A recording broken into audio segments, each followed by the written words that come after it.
अस्सलाम वालेकुम। और आज ये वीडियो जो है थर्ड पार्ट है। फर्स्ट पार्ट और सेकंड पार्ट जो है अपलोड हो गई है। फर्स्ट पार्ट जो है 1 से लेकर 33 या 32 तक की क्वेश्चन है और सेकंड पार्ट में 32 से लेकर 60 है ना, सवाल नंबर 60 तक हो गया था। आज जो हम सवाल नंबर 61 से शुरू करेंगे, है ना। चलिए शुरू करते हैं।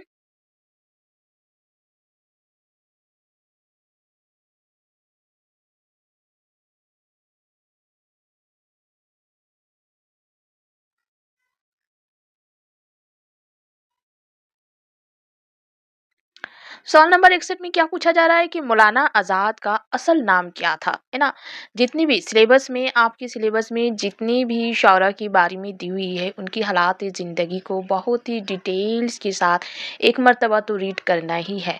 सेकंड उसके बाद जो है शॉर्ट क्वेश्चन में उसको तब्दील करके जिस तरह अभी हमने इस वीडियो में दिखा रही हूँ, है ना, उस तरह से एक मर्तबा याद करनी है ना। क्वेश्चन बनाकर भी आपको एक मर्तबा पढ़नी है डिटेल्स पढ़ने के बाद भी, है ना। तो मौलाना आज़ाद का असल नाम क्या है ना। फिरोज बख्त, गुलाम मही अलाउद्दीन, अहमद या खैर अलाउद्दीन। तो इसका सही जवाब हो जाएगा गुलाम मही अलाउद्दीन अहमद, है ना। नेक्स्ट क्या है, सवाल नंबर 62 है ना, मतलब 62। वहम के हटने के बाद उस मैदान में कौन नाजिल हुआ, है ना। एक मैदान में सभी लोग जो है शामिल हुए थे, तो वहां पर वहम का हट जाने के बाद कौन नाजिल हुआ, फरिश्ता, शैतान या फिर औतार। तो कौन नाजिल हुआ था, फरिश्ता जो है नाजिल हुआ था। सवाल नंबर 63। सवाल नंबर 63 में क्या दिया हुआ है कि निरंगे ख्याल का मुसन्निफ कौन है ना। मौलाना आजाद, मोहम्मद हुसैन आजाद या फिर मियाँ आजाद, है ना। तो इसका सही जवाब क्या हो जाएगा, मोहम्मद हुसैन आजाद जो है निरंगे ख्याल के मुसन्निफ है। सवाल नंबर 64 में क्या पूछा गया है कि इंसान किसी हाल में खुश नहीं रहता, क्या है ना, क्या है। नावेल है, अफसाना है या तमसील है। तो सही जवाब इसका क्या चॉइस हो जाएगा, सही हो जाएगा ऑप्शन नंबर 3 तमशील है। सवाल नंबर 65 में क्या पूछा गया है कि मोहम्मद हुसैन आजाद ने इंसान किसी हाल में खुश नहीं रहता में किसकी फलसफा का जिक्र किया है ना। अरस्तू का, अफलातून का या शुकरात का। तो किसकी फलसफा का जिक्र किया है, तो सुकरात की फलसफा का जो है जिक्र किया है। उसके बाद क्वेश्चन नंबर 66 में क्या पूछ रहा है कि मोहम्मद हुसैन आजाद के वालिद का क्या नाम था, है ना। मौलवी मोहम्मद बकर, मौलवी मोहम्मद जाकिर, मौलवी साहब। तो क्या जवाब हो जाएगा, मौलवी मोहम्मद बकर उनके वालिद के नाम थे। उसके बाद क्वेश्चन नंबर 67 में क्या पूछा जा रहा है, 67 में पूछा जा रहा है कि मौलाना मोहम्मद अली किसकी तशन्निफ है ना, किसकी तशन्निफ है, आज़ाद की, है ना, रशीद अहमद सिद्दीकी की या मौलाना अबू कलाम आज़ाद की। तो किसकी तशन्निफ है, रशीद अहमद सिद्दीकी की जो है ये तशन्निफ है। उसके बाद सवाल नंबर 68 में क्या पूछा जा रहा है कि मौलाना मोहम्मद अली जो है क्या है, नज़म है, अफसाना है या फिर खाका है। तो क्या है, ये एक खाका है ना। उसके बाद क्वेश्चन नंबर 69 में क्या पूछ रहा है कि गजल किस जबान का लफ्ज है, अरबी का, फारसी का या फिर तुर्की का। तो किस जबान का लफ्ज है, अरबी जबान का लफ्ज है। सवाल नंबर 70 में क्या पूछ रहा है कि उर्दू में सिन्फ गजल जो है किस जबान से आई, है ना। ये तो है कि गजल किस जबान का है, लेकिन उर्दू में किस तरह आई, है ना, उर्दू में किस तरह आई, किस जबान से आई। तो क्या हो जाएगा, फारसी, अरबी और हिंदी ऐसे ऑप्शन दिया रहेगा चॉइस करने का, है ना। तो उसमें क्या है, सही जवाब क्या हो जाएगा, फारसी से उर्दू में आए, है ना, गजल जो है फारसी से उर्दू में आए। उसके बाद सवाल नंबर 71 में क्या पूछ रहा है कि एक अशार दी हुई है ना।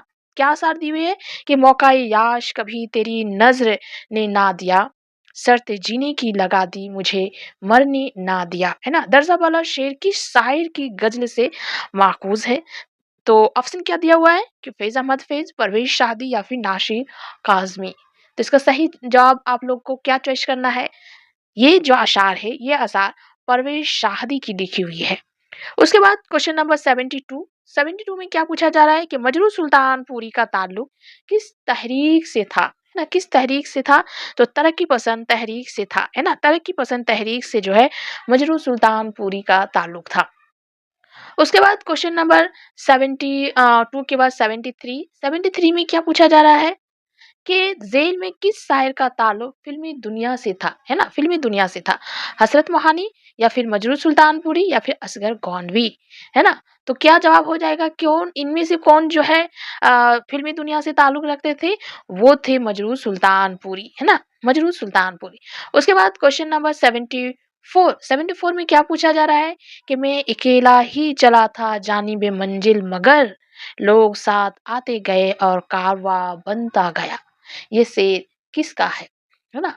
मिजाज का, परवेज शादी का या फिर मजरू सुल्तानपुरी का? तो ये शेर किसका है? तो मजरू सुल्तानपुरी का ये अशार है।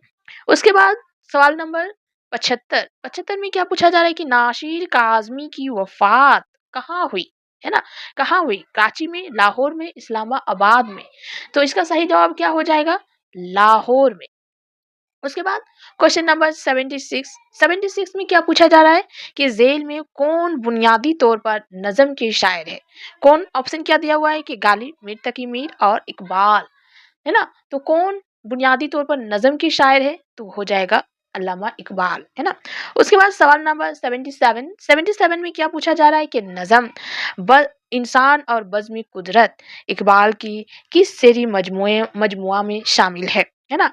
बांगी दारा, बाले जिब्रील या ज़र्ब कलीम, तो किसमें शामिल है ये नज्म? बांगी दारा, उनकी शेरी मजमुआ बांगी दारा जो कि पहली शेरी मजमुआ है उसमें शामिल है। उसके बाद क्वेश्चन नंबर 78 में क्या पूछा जा रहा है? 78 में पूछा जा रहा है कि नज़्म बज़्म और इंसान और बज़्म कुदरत में शायर किससे मुखातिब है? कारी से, खुद से या फिर कायनात से? तो इस नज़्म में शायर किससे मुखातिब होते हैं? कायनात से मुखातिब होते हैं, है ना? उसके बाद क्वेश्चन नंबर 79 में क्या पूछा जा रहा है कि अल्लामा इकबाल बुनियादी तौर पर खाली जगह दिया हुआ है कि शायर है ना? तो बुनियादी तौर पर गज़ल के शायर है, मशनवी के शायर है या फिर नज़्म के शायर है? तो आपको इसका इल्म होना चाहिए, है ना? तो यहाँ पर ये खाली खानों में क्या हो जाएगा? अल्लामा इकबाल बुनियादी तौर पर नज़्म के शायर थे, है ना? शायर थे। उसके बाद क्वेश्चन नंबर 80 में क्या पूछा जा रहा है कि जोश मल्ली आबादी बुनियादी तौर पर यहाँ पे खाली जगह दिया हुआ है कि शायर थे, नज़म के, मर्शिया के या फिर गजल के? तो इसका सही जवाब क्या हो जाएगा? सही जवाब इसका हो जाएगा बुनियादी तौर पर ये भी जो है नज़म के शायर थे। उसके बाद सवाल नंबर 81 में क्या पूछ रहा है कि फाख्ता की आवाज सुनकर शायर को किस पैगंबर की रोने की आवाज याद आई? तो किस पैगंबर की? हजरत याकूब अलैहिस्सलाम की, है ना? उसके बाद क्वेश्चन नंबर 82 में क्या पूछ रहा है कि जोश मल्ली आबादी को किस नाम से जो है याद किए जाते हैं, है ना? तो किस नाम से याद किए जाते हैं? शायर इनकलाब, शायर शबाब या फिर दोनों? तो इसका सही जवाब हो जाएगा शायर इनकलाब और शायर शबाब, मतलब दोनों नाम से जो है हम लोग इसको जानते हैं। उसके बाद क्वेश्चन नंबर 83 में क्या पूछ रहा है कि हुकूमत हिंद ने जोश मल्ली आबादी को किस इनाम से नवाजा गया, है ना? तो किस इनाम से नवाजा गया? तो हुकूमत हिंद ने जोश मल्ली आबादी को 1954 में पद्म भूषण अवार्ड से जो है नवाजा गया। उसके बाद क्वेश्चन नंबर 84 में क्या पूछ रहा है? 84 में पूछ रहा है कि जोश मल्ली आबादी का असल नाम क्या है ना? तो जोश मल्ली आबादी का असल नाम शब्बीर हसन खान है। उसके बाद क्वेश्चन नंबर 85 में क्या पूछ रहा है कि फैज अहमद फैज की कौन सी नज्म आपकी नसाब में शामिल है? मतलब क्लास 12 की जो सिलेबस है उस सिलेबस में मौजूद है फैज अहमद फैज की कौन सी नज्म? तो कौन सी नज्म? नज्म तन्हाई, नज्म दर्द आएगा दबे पाव या नज्म मुलाकात? तो कौन सी नज्म आपकी सिलेबस में मौजूद है? नज्म दर्द आएगा दबे पाव, है ना? उसके बाद क्वेश्चन नंबर 86 में क्या पूछ रहा है कि नज्म तफावत किसकी तख्लीक है? अल्लामा इकबाल की, जोश मल्ली आबादी की या फिर अख्तरुल ईमान की? तो किसकी तख्लीक है? अख्तरुल ईमान की। उसके बाद क्वेश्चन नंबर 87 में क्या पूछ रहा है कि नज्म तफावात अख्तरुल ईमान की किस शेरी मजमुआ में शामिल है? बिनते लम्हात, सबे रंग, नया आहंग? तो किस शेरी मजमुआ में शामिल है ये नज्म? बिनते लम्हात में, है ना? उसके बाद क्वेश्चन नंबर है 88। 88 में क्या पूछ रहा है कि नज्म तफावात में शायर ने किस कीड़े का जिक्र किया है ना? किस कीड़े का जिक्र किया है? जुगनू का, रेशम का कीड़ा या शहद की मक्खी? तो किस कीड़े का जिक्र आती है इस नज़म में? तो शहद की मक्खी की, है ना? उसके बाद क्वेश्चन नंबर 89। 89 में क्या पूछ रहा है? 89 में क्या पूछ रहा है कि अख्तरुल ईमान की आप बीती किस नाम से शाये हुए? है ना? तो अख्तरुल ईमान की आप बीती का जो नाम है वो है इस आबाद खराबी में, है ना? के नाम से शाये हुए। उसके बाद क्वेश्चन नंबर 90। 90 में पूछा जा रहा है कि अख्तरुल ईमान का आखिरी शेरी मजमुआ किस नाम से शाये हुआ? है ना? तो अख्तरुल ईमान का आखिरी शेरी मजमुआ का नाम क्या है?